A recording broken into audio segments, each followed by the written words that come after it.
You see what you've got here, gun rights across America? One day, one man in Texas said, "We can't fail. I'm going to do something."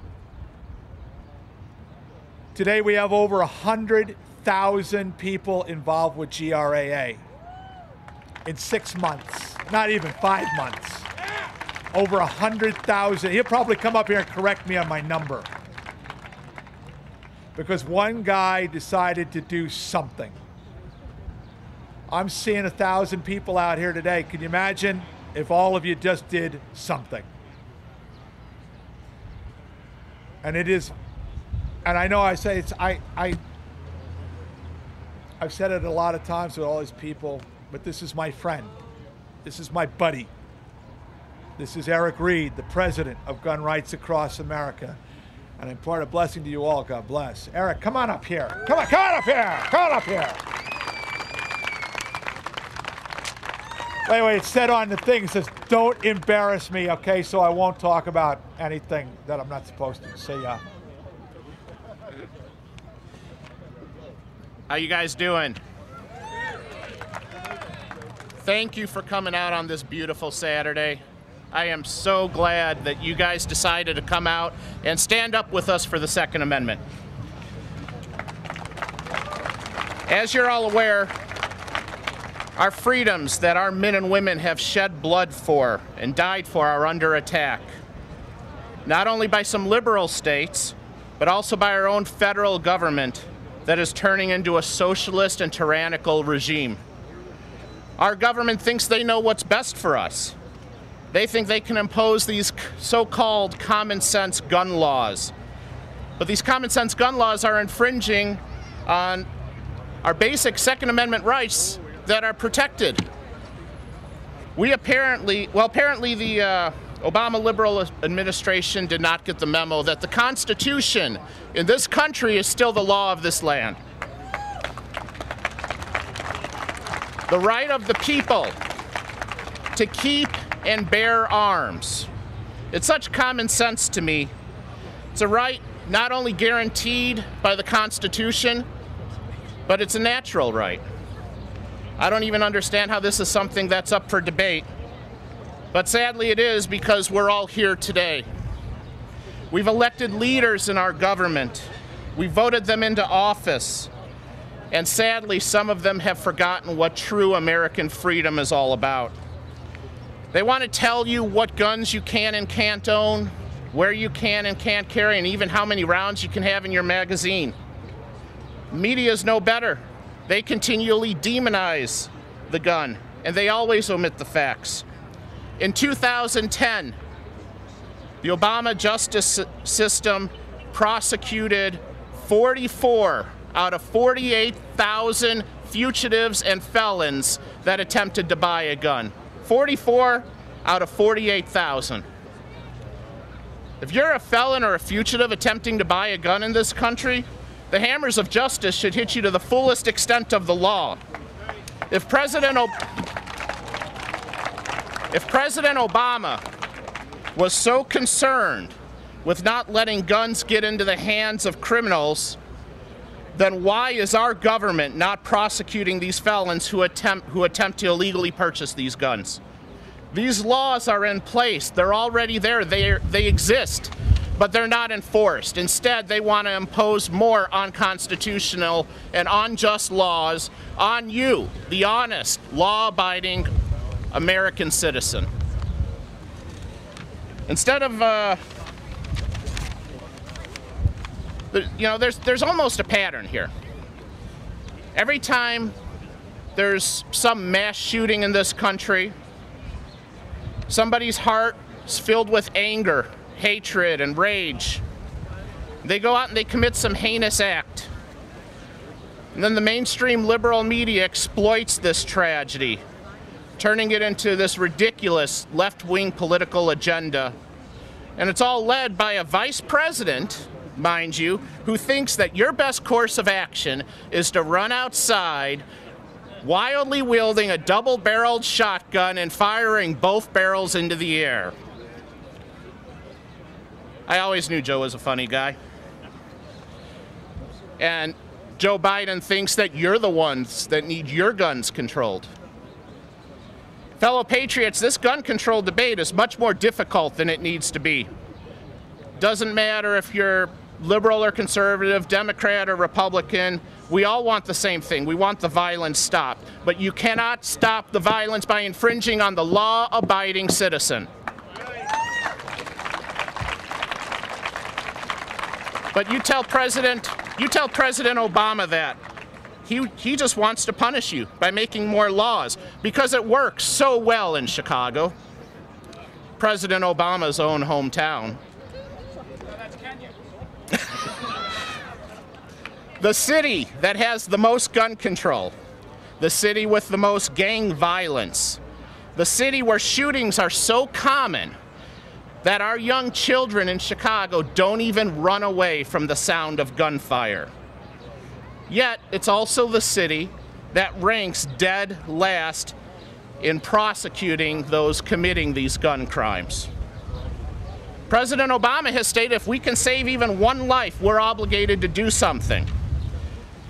But he has not considered the repercussions of his political agenda. Our fearless leader has not thought about the loving wife who watched her husband get assassinated in a bar in cold blood because she was utterly defenseless.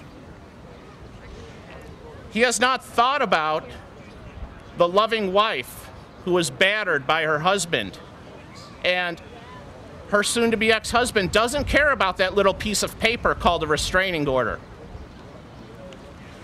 And he has not thought about the young college student that was brutally attacked, raped, and left for dead because she was not allowed to have her legal concealed carry handgun on a college campus with her. Call me crazy, but I'd rather see the wife beater, the rapist, the murderer laying dead on the street than those law-abiding citizens.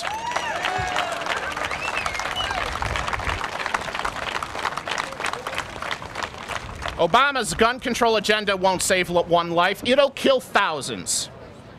I have a question for you guys. By a show of hands, how many people do we have in the crowd today that have come out here hoping that we're going to help save your gun rights so that you can go out and commit some criminalistic acts tomorrow?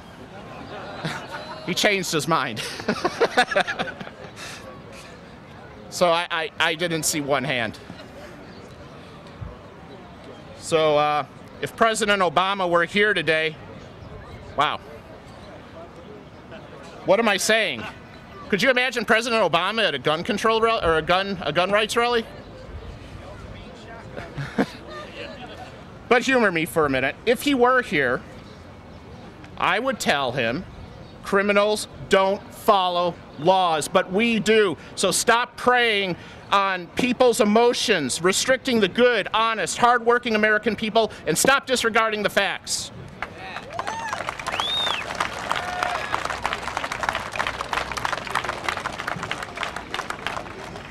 The Obama administration wants to make a criminal out of you, out of me. He wants to turn us into felons for trying to protect ourselves and those that we love. He has it completely backwards. He should be prosecuting the criminals and protecting and safeguarding the constitutional rights of us law-abiding American citizens. But what does President Obama do? He issues a presidential pardon to Larry Wayne Thornton, a man who was found guilty by a jury of his peers for gun crimes, carrying an illegal weapon, carrying a weapon with a serial number filed off. And he did that just 76 days after the tragedy in Sandy Hook Elementary School in Newtown, Connecticut. Does that sound like a president that's concerned about the gun violence problem in this country, or a president who just wants to push his political agenda? We live in America. This is a country where we, the people, hold the power.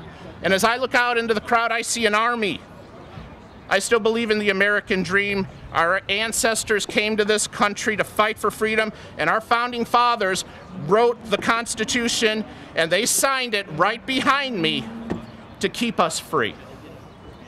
Our military has fought for our freedoms, And many of our brave troops have paid the ultimate sacrifice to keep you and to keep me free. And I'll be damned if I'm going to sit back and do nothing and let the government take that away.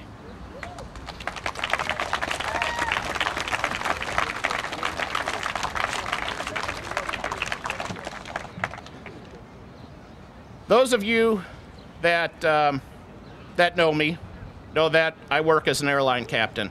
That's how I put my food on the table for myself and my family. And being that fact, 9/11 is obviously something that's near and dear to my heart. The events of that day are burned so deep into my brain that I'll never forget. And one of the things that our president tells us is we must never judge the Muslim community based on the actions of a few radical jihadists that decided to fly airliners into the World Trade Center. So I would ask Mr. Obama, why are you judging law-abiding gun owners based on the actions of a few?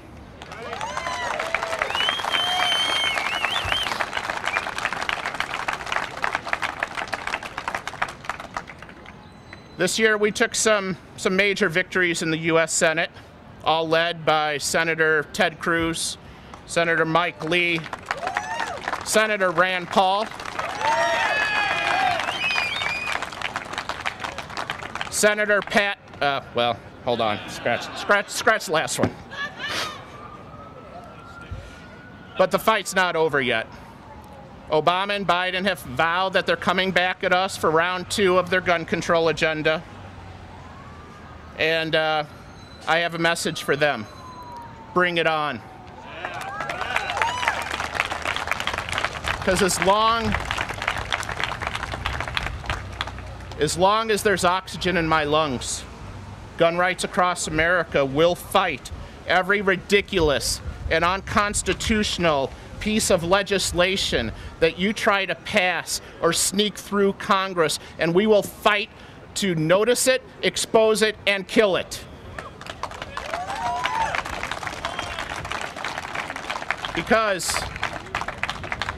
Because my children deserve better, your children deserve better, our veterans deserve better, and all future generations of American citizens deserve better.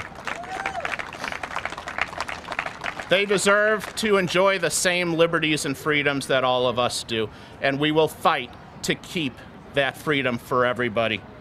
From the bottom of my heart, I thank every one of you for coming out, standing up and rising and fighting against this regime that is trying to impose this ridiculous gun control agenda.